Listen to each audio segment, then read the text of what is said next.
Je m'appelle Emmanuel Fénéon, je suis le cofondateur de l'association Les Amis de Pézanin, une association qui a été créée en 2022 pour accompagner l'ONF et les acteurs locaux qui interviennent sur l'arboretum de Pézanin à Dompierre-les-Ormes.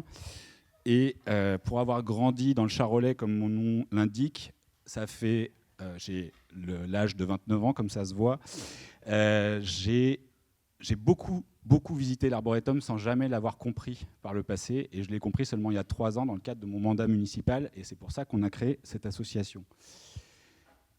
Pour ceux qui ne connaissent pas, l'arboretum domanial de Pézanin, c'est 122 ans d'histoire. Ça a été créé par un célèbre botaniste qui s'appelle Philippe de Vilmorin, que vous connaissez sans doute pour avoir acheté des graines à Gamme Vert ou à Botanique. C'est un grainetier, un botaniste qui était marié à la comtesse locale, la comtesse de Dortan, et il a décidé de créer sur les terres de Pézanin un arboretum dédié à la culture des espèces du monde entier, des 5 continents. Donc sur la belle carte postale de 1903, on voit ce qu'était l'arboretum, la création. Et sur ces 28 hectares entourant un lac de 4 hectares, il a créé et il a planté 1000 espèces, enfin lui, surtout les gens du village qui travaillaient pour la comtesse. Et donc du coup, c'est un travail collectif. Il en est l'instigateur, le cerveau.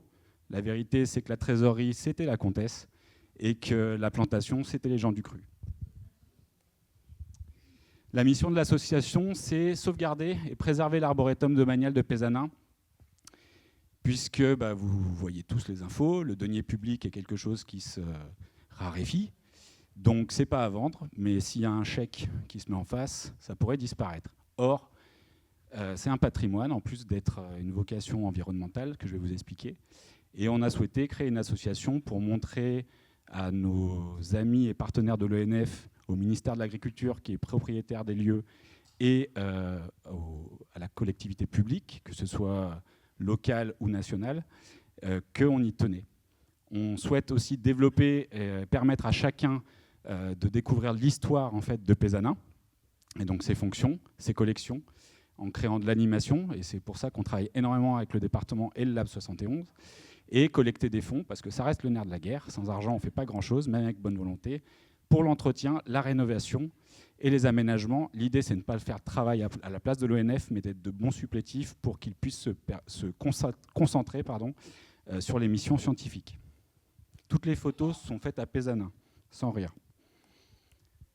Donc, depuis 3 ans, qu'est-ce qu'on a créé ? On a créé un vrai travail de groupe, en fait, un vrai travail collectif pour essayer d'animer sans jamais dénaturer la fonction et les missions de l'arboretum. L'arboretum, c'est 20 000 visiteurs par an. On en est assez fiers parce qu'en fait, ça ne se sait pas. Je crois que la Roche de Solutré, et je parle sous votre couvert au département, c'est guère plus. Donc comme quoi ça intéresse aussi beaucoup les gens du cru. Ce n'est pas que des touristes, il y a un touriste local très proche, de gens qui viennent le dimanche, qui viennent courir, qui viennent passer du temps sur le lieu, et pourtant il n'y a rien à y vendre. C'est une association qui grandit, on est 93 adhérents aujourd'hui, donc qui rayonnent sur bien sûr tout le sud de Bourgogne, mais pas que. On a des gens de Chambéry, on a des gens de Paris, on a des gens de Lyon, qui ont des maisons secondaires, qui ont un attachement sur le territoire, qui viennent chez nous et qui nous accompagnent dans la gestion de cet arboretum. C'est un tourisme multicanal. Pourquoi on vient à l'arboretum aujourd'hui ? On vient parce qu'il y a des espèces d'arbres qui existent nulle part ailleurs, par exemple en France, ou parce qu'elles se sont extrêmement bien acclimatées à Dompierre. On vient pour se balader, on vient pour faire sa photo de mariage, on vient pour pêcher, on vient pour courir, on vient pour braconner, mais ceux-là on essaie de les éviter. On vient pour plein de choses. On a plein de projets, forcément, on est une jeune asso, donc pour l'instant on a plein d'énergie. Donc on a des projets d'aménagement. L'idée, c'est pas d'installer des tyroliennes, mais de pouvoir faciliter la lecture des espèces, de pouvoir faciliter la compréhension de la gestion forestière. C'est pas seulement de voir de beaux arbres, c'est de voir aussi le métier du forestier et de comprendre un petit peu tout ce qui peut se faire dans une forêt, et qui plus est dans une forêt qui étudie l'acclimatation de 500 espèces des 5 continents à notre climat, à notre terroir, à nos problématiques de changement climatique. Et c'est une exposition maintenant qui est relativement forte, sans quoi je ne serais pas là. Donc médiatiquement, merci au département et qui nous aide énormément.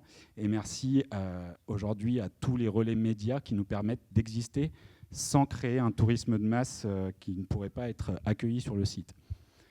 L'arboretum, quand on creuse un peu, qu'est-ce que c'est ? Comme je vous disais, c'est 500 espèces du monde entier. Il y en avait 1000 au départ. Forcément, c'était des tests. Et donc, du coup, ils n'ont pas tous pu survivre. Certaines se sont très bien acclimatées, au-delà des espérances du botaniste. On a des petits chênes, par exemple, qui poussent à 2000 mètres d'altitude dans les Andes, qui montent à 1,20 m là-bas, et qui, chez nous, montent à 3,50 m. Pourquoi ? Je ne serais pas assez bon pour vous l'expliquer, mais c'est parce qu'on fait ces tests sur ces zones-là qu'on est capable de le comprendre. En tout cas, le scientifique le comprend. Mais ce laboratoire, il est vivant, donc il évolue. Il a énormément souffert au fil des années, depuis sa création, et encore plus depuis les 30 dernières années. On a une modification des espèces, certains arbres qui s'acclimataient très bien il y a 30, 40, 50 ans, aujourd'hui souffrent de stress hydrique, souffrent de rayonnement de chaleur, de soleil, etc. Vous avez un spécimen incroyable qui est notre grand séquoia. Si vous avez l'occasion d'y aller, 7,50 m de circonférence, ça vaut le coup d'œil. Et ben, il ne souffre pas de l'eau. Lui, il a les pieds dans le lac quasiment. Le seul problème, c'est que le rayonnement du soleil l'a cuit sur tout un côté. Et ça, il y a 30 ans, ça n'existait pas. Il était en forme, il n'y avait aucun problème. Donc on a vraiment une modification des espèces, on a des phénomènes extrêmes plus fréquents.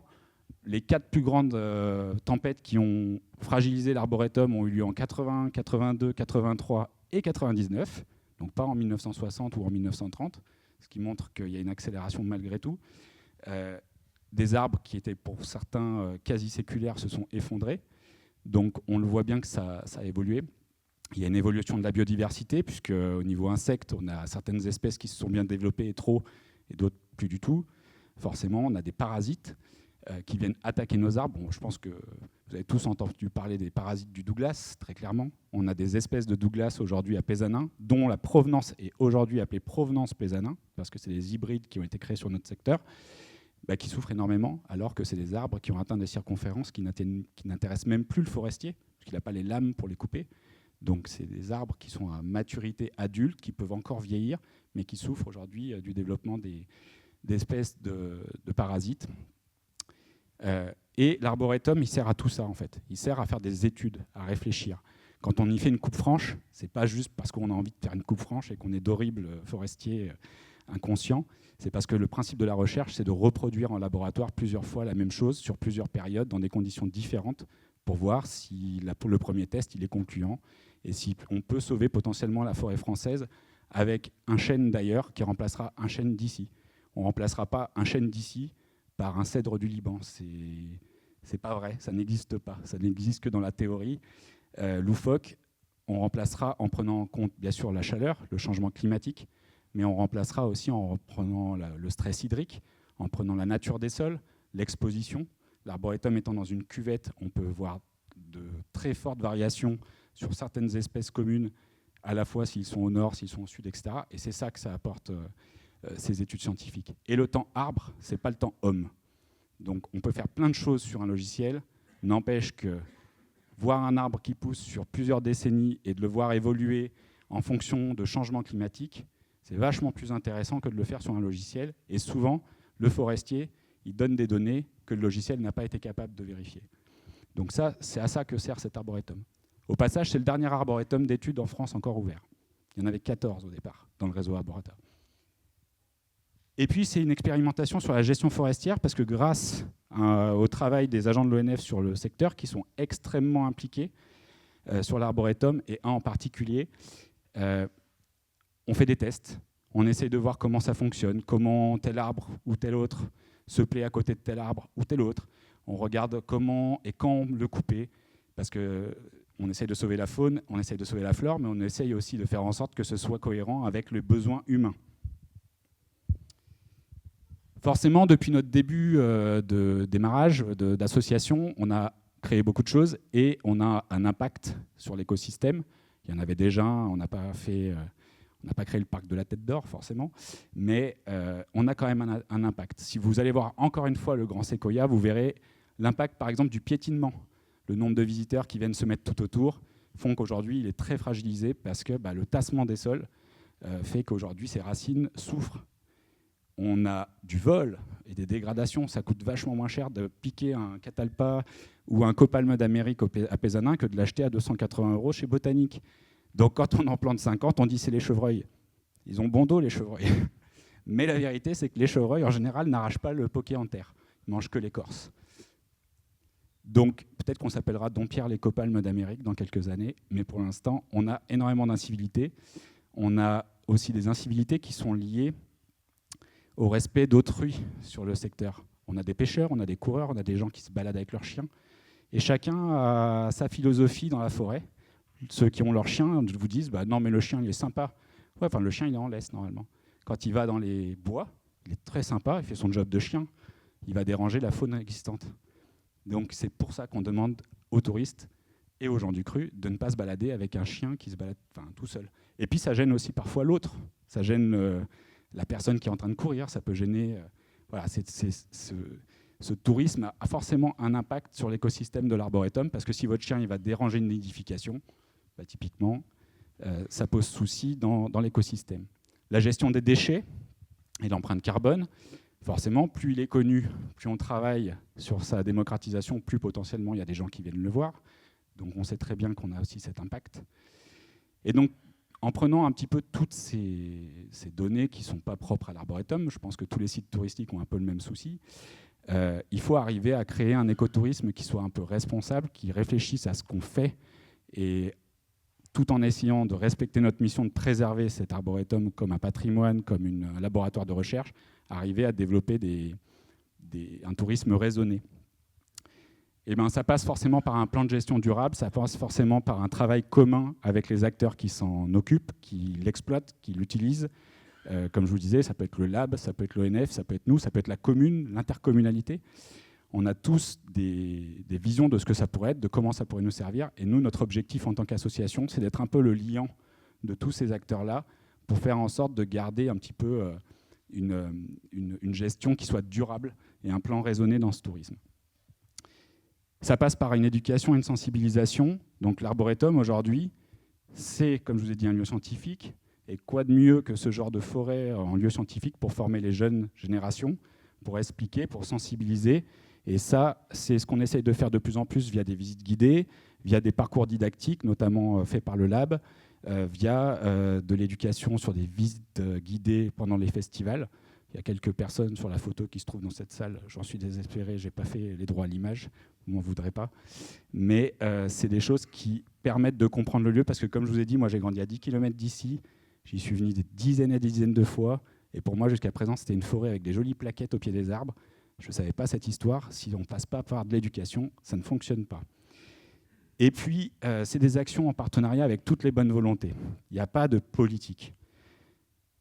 Une forêt, aujourd'hui, ça cristallise des idéologies. Il y a des gens qui ont des idées sur la forêt primaire, des gens qui ont des idées sur la forêt comme ressource forestière, des gens qui vont vous dire « moi, je veux juste pouvoir y courir », les anti-chasses, les pro-chasses, bref. Tout le monde y va avec sa messe. Et parce que je crois, donc je suis. Non, c'est pas parce que je crois, donc je suis. Moi, ce que je crois, c'est parce que je sais, donc je suis. Donc, à un moment donné, il faut arriver à tous se mettre autour de la table, arrêter de parler d'idéologie politique et de plutôt essayer d'avancer en bonne volonté sur des petites choses simples, aller nettoyer un chemin, permettre à l'ONF de faire son travail sur une zone de recherche et de ne pas avoir à ramasser les déchets toute une journée, parce qu'en ressources humaines, une journée de ramassage de déchets, ça ne fait pas des recherches scientifiques. Voilà, c'est ce genre de choses et c'est ce genre de bonne volonté qu'on essaye de développer pour maintenir en fait un site propre, pour maintenir un attrait touristique aussi aux visiteurs qui favorise aussi son maintien dans de bonnes conditions et sa pérennité. Donc, les bouleversements climatiques de Pézanin, c'est à la fois dramatique, mais c'est aussi un excellent témoin, un excellent marqueur. C'est un excellent moyen de voir comment ont évolué nos forêts, comment ont évolué nos espèces, les espèces qui se plaisent, les espèces qui sont dramatiques, parce que qui dit test dit parfois erreur, ça peut arriver. On a des espèces qui s'acclimatent un peu trop et qu'il faut arriver à endiguer. Mais dans tous les cas, c'est un témoin du temps et sur un temps long qui est le temps arbre. Et de plus, c'est un patrimoine, parce que c'est, comme je vous ai dit au début de cette micro-conférence express, c'est une histoire d'une époque où il y avait des botanistes qui parcouraient le monde entier pour aller chercher les espèces incroyables du Japon, des Andes, d'Amérique du Nord. On a tous les continents représentés à l'Arboretum Et à l'heure d'aujourd'hui, où on vous parle de musée à ciel ouvert, je crois que l'Arboretum, c'est un très beau musée à ciel ouvert. Et pourquoi en recréer de nouveaux? Déjà, occupons-nous de ces patrimoines qui sont séculaires et qui nous ont été transmis par nos anciens, et par nos anciens qui étaient à la fois des aventuriers, de riches bourgeois qui pouvaient se permettre ce loisir, et aussi, et j'insiste là-dessus, les gens du cru qui, eux, ont pioché pour les planter ces arbres et les entretenir. Et donc, c'est là où je passe mon chapeau pour vous demander à votre bonne grâce. L'argent étant le nerf de la guerre, nous avons été reconnus association d'utilité publique. Et donc, si vous faites trop de chiffres cette année et que l'impôt est trop fort, on sera ravis de vous défiscaliser pour pouvoir entretenir ce lieu et que vous puissiez y envoyer les touristes.